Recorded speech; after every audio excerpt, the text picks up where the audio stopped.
So total, our entire trip cost us about... Our names are Mike and Heather. We're traveling the US in our van Appa on a mission to visit all 50 states. Subscribe and join us as we try to figure out this whole van life thing. As always, thanks for watching. Hello and welcome. Our names are Mike and Heather and we are currently in California. We traveled the entire length of Route 66 in our van Appa, which is a 2013 Ford Transit Connect, and we just wanted to sit down and share our experience and thoughts that we had along the mother road. First and foremost, what is Route 66? Route 66 is a decommissioned highway that goes from Chicago all the way to LA. It is known as the Mother Road, and it was one of the first highways that connected the East Coast to the West Coast of the United States. There's so many reasons to travel Route 66. There's amazing people, places, classic American history, museums, all sorts of things along it. There's something for everyone. It really is like a time capsule. You drive down in certain areas and everything's like preserved perfectly as though it was left back in the 1920s. Side note, if you're hearing a bunch of like screaming and Razor scooter riding behind us, it's because we're in a campground here in California and it's quite noisy, but that's what all the background noise is. It starts in Chicago and Illinois. It then goes through Missouri and then Kansas, Oklahoma, Texas, New Mexico, Arizona, and then ends in California. Which is where we're at now. Which brings us to the roads because it is different in every state that you travel through. Realistically, I think there are two ways that you can travel down Route 66. One is as a Route 66 purist where you spend as much time on historic Route 66 as possible. The more historic the alignment, the kind of more difficult it can be to travel for larger vehicles. And that brings us to the other type of travel down Route 66, which may be easier for larger vehicles like RVs or buses or anything that's bigger than a car, and that's traveling down the highway that parallels Route 66 in a lot of places and getting off at those classic parts of the road or historic towns. So either option is viable, but I do think a smaller vehicle lends itself better to being a Route 66 purist because some of the roads are rough and bumpy. There were a couple dirt roads that we ended up on and some narrow roads that you can really only take in a small vehicle. Overall, we'd say that the roads are decent. A lot of times, even through the smaller communities, it still is the main road to get to and from places. But in some of the bigger areas where it's not as upkept, I definitely could see some RVs having trouble getting through there, specifically through Oatman, where you have to go up these hairpin turns. There's actually signs before you even get to the road saying that they do not allow large vehicles on there, so that's just a very small example. So it really depends on if you're wanting to be a Route 66 purist where you stay on the entire way, or if you just want to experience Route 66 via the highway and just pop off at all the points along Route 66 that you wanted to. We did end up being a Route 66 purist, if for no other reason than just to say that we have. I think it's definitely something worth doing, but you can still have an amazing trip even if you just did the highway. And that segues perfectly into the next section, which is how much time that you need, because it really does depend on if you do want to be a Route 66 purist where you're taking Route 66, the old alignments all the way through, or if you're wanting a highway road trip. Because obviously if you're on the highway, you're going to be able to go a lot faster than all the twists and turns that Route 66 may do, and therefore could probably need less time, but a safe bet we would say is at least 2 weeks. The cliche thing to say is you always need more time, but regardless of the amount of time that you do have, we do suggest that you get out there even if you're doing sections of it, because it's definitely worth doing. Don't put it off till you have a month to do it. Get out there and explore whatever part of Route 66 that you can. Realistically,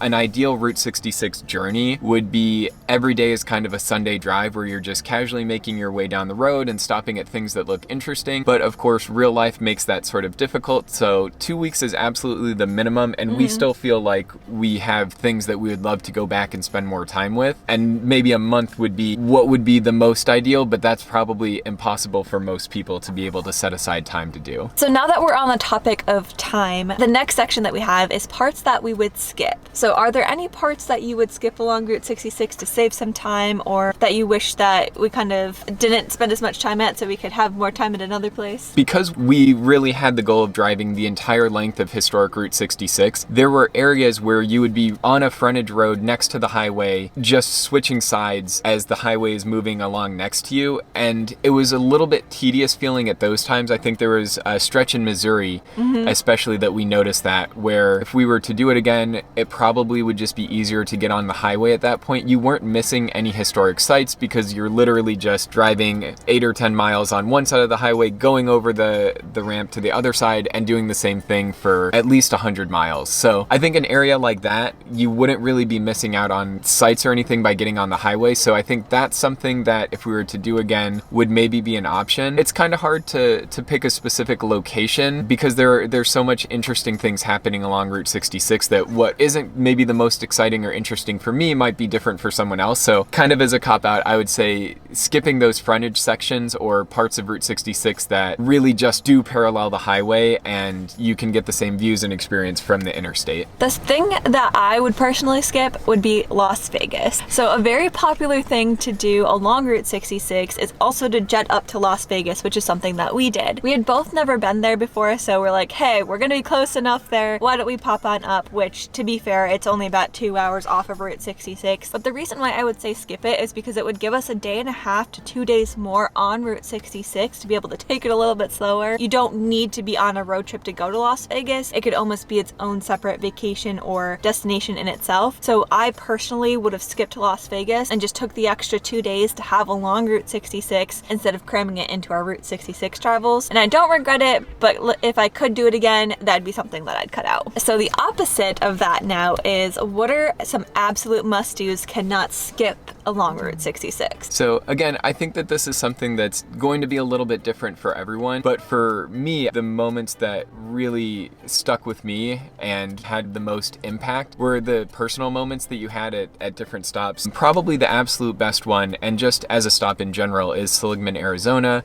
That was without a doubt one of the coolest Route 66 towns. The history there, and really just meeting Angel at his store was the highlight of the trip. Aside from that, I think there's a lot of really fun roadside attractions. The Standing on a Corner Park in Winslow, Arizona was something that we looked forward to the whole time. We were singing that song for countless miles along Route 66, and so to be there was a lot of fun. There's so many little spots like that, but of course, Seligman, Arizona, I think takes number one for me. My absolute must-do is the Santa Fe route in New Mexico. So with the different alignments, the most traveled alignment now in Route 66 is to go straight through New Mexico on the highway. But there is an old path of Route 66 that actually goes up through Santa Fe and with some of the best views that I personally think that we had on Route 66. And then Santa Fe itself, even though we just drove through, it was absolutely beautiful. And that's definitely a stop that I would love to go back even off of a Route 66 trip, just because I enjoyed that so much. But aside from that, I think we both really enjoyed Tulsa, Oklahoma. The revitalization that's happening there is kind of perfectly seen at the Buck Adams souvenir shop, which is right on Route 66. That was really cool. We actually picked up a little miniature of the muffler man that they have there to join us on our trip, so that was amazing. And just the revitalization that's happening along Route 66 is this new, more modern wave of Route 66 of travelers and tourism that's happening there is really cool. Now that we've traveled along Route 66, we've been having lots of conversations about our entire experience and some of the things that we would have done differently along the way. One of the things that I personally would have done was to map out certain things that we definitely wanted to do and make sure that they were open. And now I know that that probably sounds like a rookie mistake, but a lot of the different stops on Route 66 are mom and pop shops or run by volunteers or the locals there that are doing it out of the goodness of their hearts. So they all have wonky hours. So for some of the key ones, I would have made sure that we were there on time to be able to experience it fully. For example, the launching pad. We were there on a day that they were supposed to be open, but unfortunately they were having technical difficulties with their cash register, so they closed.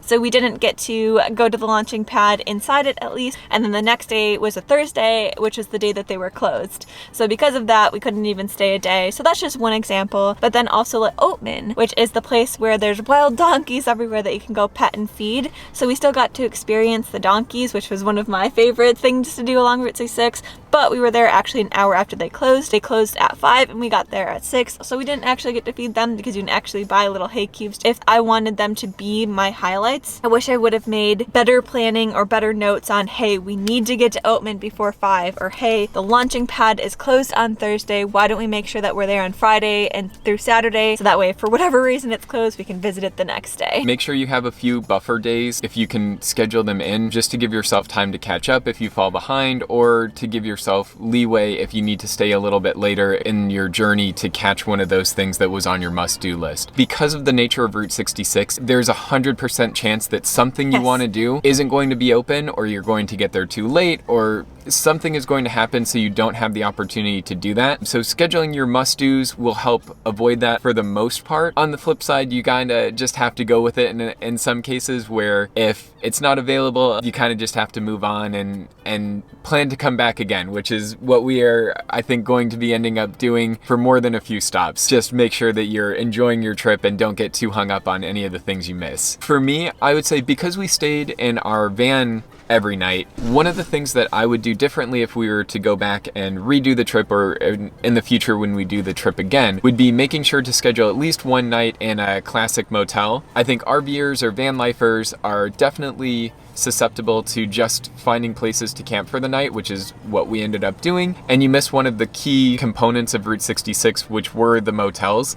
But I think absolutely staying in one of those would be something that I would want to do in the future. Another thing that, if I could go back in time before we started this trip and make sure that we have for this particular journey, is the Route 66 passport. So I think it was kind of a fluke deal that we had such hard time finding them on the road. There is a whole listing of them online that you should be able to stop in at any of those stores to be able to pick them up on your route. But unfortunately, I think due to supply and demand issues, as well as maybe a warehouse fire that we heard from one of the locals, they didn't have any until we got to the very last stop. But I think that would have been a very cool thing to experience, is the passport, because it does allow you to stop at some of the iconic places along Route 66 where you can get some really cool stamps and just have that as a memento, as well as kind of a fun challenge. I really like checklists and challenges and cool souvenirs, so I think that would have just been a really cool thing for us to have on our journey. You can definitely do Route 66 without the passport. We had a blast. I think the passport just would have been a fun little thing to add to our really awesome trip. Route 66 is definitely an amazing road. To travel along it, I think you may need a little bit of help, because the different alignments can take you on different paths, and it can be hard to stay on sometimes, especially if you're on Historic 66. So to help us with that, we had an app and a book, and I think that there's one book that we may purchase in the future for future travels down 66. The book that we used was the best hits on Route 66, and that was really helpful. I think it gave really good history about the different areas we were going to, and we found ourselves referencing it all the way along Route 66. The app we used was actually Route 66 Navigation, which I think is the go-to app for most people on Route 66. They actually sold gift cards for it in a lot of the Route 66 tourist gift shops that we came across. I don't think we would have been able to stay on Historic 66 without it, but it definitely is something that you have to understand going in is going to have glitches and maybe won't work exactly the way that you would think it would compared to something like Google Maps or other navigation applications that you would use. It is a paid app. I think it was maybe $30 for a year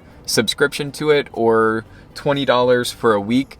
So you do have to pay to have access to the navigation, and as you're traveling along, it will give you points of interest with some context, which is really helpful. I would recommend it, but with like a little asterisk, just so that way you know that it's not a perfect app. So that way going into it, if something pops up and it's not working perfectly, you know that it's just all part of the plan and you just gotta go with it, go with the flow. Finally, the book that was actually recommended by just about everyone we talked to, even in some places more recommended than the app, was the Easy 66 Guide.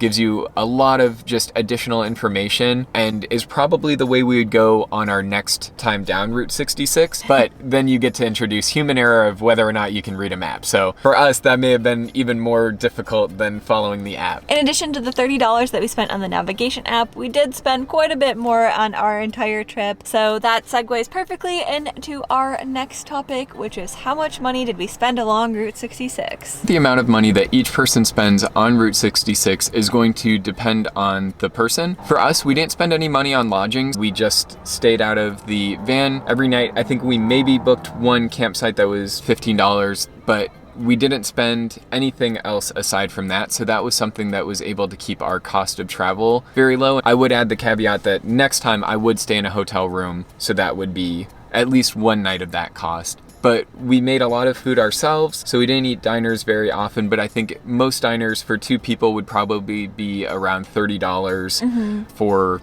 a meal, and depending on how often you eat. Yeah, and that being said, we did stop at a few diners like the Midpoint Cafe and the one in Arizona. Mr. D's. Yeah, so we did stop at a few cafes as well as a couple ice cream shops, a maple sugar farm. As far as our food category goes along Route 66, we spent about $150 between the diners that we stopped at and kind of the must-do goodies like the Ted Drew's ice cream. On the flip side for us then also, we did spend money on groceries and things like that to eat out of our van, so that probably would have been double what that was. So maybe $300 for the entirety of Route 66 in terms of the food we ate. Where we saved in accommodations and food, we definitely spent in gas. So right now the gas prices are very high, and to spare you from hearing about it, as I'm sure you hear about it every day anyways, that did kind of inflate our budget for our gas. So it did cost us about $700 to get out here. Now typically when we were researching Route 66 ourselves, we found that most people said that gas was actually about half that in their budget, but unfortunately due to the times, gas was definitely our biggest budget item here, coming in about $700 for the entire trip. We tried to use different applications to find cheap gas as we went, and I think that helped. We would save 30 or 40 cents as we went per gallon. Yeah. So there are ways to help keep that gas price down if you're willing to spend a little bit of time to look and find those cheap gas stations. Yeah. For example, we used the app Gas Buddy. Essentially what it does is populate up with all the different gas stations in an area, and you can see even across the street that one might be like 40 cents cheaper. So using Gas Buddy helped us save where we could on gas. But fortunately, we are traveling in a small van that does get good gas mileage, so that did keep our costs down as well. So we're very fortunate for our small, tiny van here. And the next category of money that we spent on was experiences, which can also range depending on what you're wanting to do. We spent about $300 on our experiences, and that included swimming at the Blue Hole, visiting the Meteor Crater, the Merrimack Caverns in Missouri, and we did a zip line through Las Vegas. Yeah, on Fremont Street, so that was another one. But I will say there was a lot of things to do on Route 66 that were free. Absolutely. So, I would say that there's probably more free things to do than paid things. Yeah, absolutely. There are so many free opportunities along Route 66 that it's not something that you have to spend money on to get enjoyment out of. So total, our entire trip cost us about $1,200. Again, gas being the biggest budget item for that, for sure. And now that we've talked about all the fun stuff, including money, that brings us to the end of our Route 66 journey at the Santa Monica Pier. The Santa Monica Pier represents the symbolic end of Route 66. There's a sign that you can walk up that says end of Route 66, basically end of the trail, and a lot of people will go there and get their picture taken. We did that and touched the sign, but just before that sign on the pier is a shop that absolutely you should stop in if you have completed Route 66, or even if you're just on the Santa Monica Pier and want to learn more about Route 66, but that is the 66 to Cali shop. And they claim to have the original end Route 66 sign. So the one on Santa Monica Pier is actually a mocked up one that they found out to not be the real Route 66 sign. It was an old movie prop instead. So 66 to Cali claims to have the only end Route 66 sign that ever existed, because Route 66 kind of never ended. It's just you got all the way out west and there wasn't any end Route 66 sign. You just traveled on to your next journey. But that shop is an absolute must-do. It's where you can get your certificate of completion along Route 66, a bunch of cool Route 66 swag, and honestly just have a really great genuine conversation with the individuals who work there who share the same passion of Route 66. So it was a great place to have a nice kind of closing experience. It felt like we got some good closure from Route 66 by stopping there. Make sure you go and put your feet in the ocean, because that was part of that journey west as well, getting to the Pacific Ocean. So it really is a fantastic way to end Route 66, and being the end of Route 66, you can't really end it any other way. Now that we are officially unofficial ambassadors adventures of Route 66. Now that we've gotten our end of Route 66 certificate, it is now our duty to try to get as many other people to travel Route 66 as possible and to spread awareness of the great journeys that you can do. So we really hope that that's what happened with this video, or at the very least inspired you to Google it and look up somebody who's even more knowledgeable on the topic, because it is absolutely a trip worth doing. If you have any questions, please leave them in the comments below. We love talking about Route 66 at this point. Since we finished Route 66 and are here in California, we decided to take another famous route, and that is the Pacific Coast Highway. So if you're interested in following along on that journey, or if you're interested in seeing some of our Route 66 videos, make sure to subscribe to the channel. But until then, thank you so much for watching and take it easy.